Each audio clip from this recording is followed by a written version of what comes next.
नागपूरमधील हिंसाचार पूर्वनियोजित कट, दंगलखोर आणि पोलिसांवर हल्ला करणाऱ्यांना सोडणार नाही. मुख्यमंत्री फडणवीसांचा इशारा. सरकारला माहिती होती तर गृह खातं झोपा काढत होतं का? उद्धव ठाकरेंचा सवाल.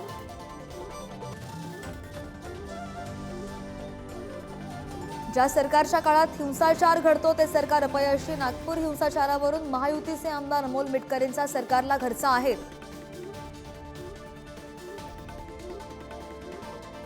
वादग्रस्त वक्तव्य करणाऱ्या नितेश राणेंवर कारवाई करा, वडेट्टीवारांची मागणी.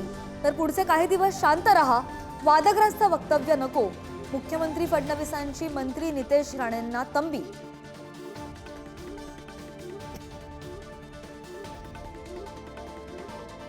लांडग्याचं कातडं पांघरून कुणी वाघ होत नाही. शिंदेंचा ठाकरेंवर हल्ला बोल. ठाकरेंनी मोदींची माफी मागितल्याचा सुद्धा दावा. तर शिंदे मोदींच्या केबिनमधील कचऱ्याच्या डब्यात होते का? ठाकरेंचा पलटवार.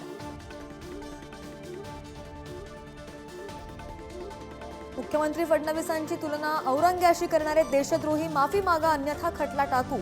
काँग्रेस प्रदेशाध्यक्ष हर्षवर्धन सपकाळांना उपमुख्यमंत्री शिंदेंचा इशारा.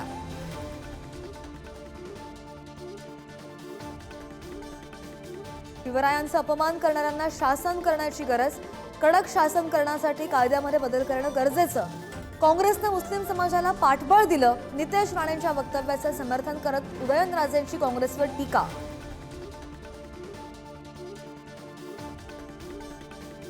इंद्रजित सावंत धमकी प्रकरणात कोरटकरला दणका. प्रशांत कोरटकरला अटक होणार. प्रशांत कोरटकरचा अंतरिम जामीन नामंजूर.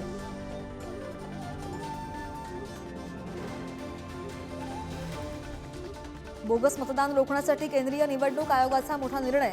आधार कार्ड आणि मतदार कार्ड लिंक केलं जाणार. सर्वोच्च न्यायालयाच्या निर्णयानुसार निवडणूक आयोगाचा निर्णय.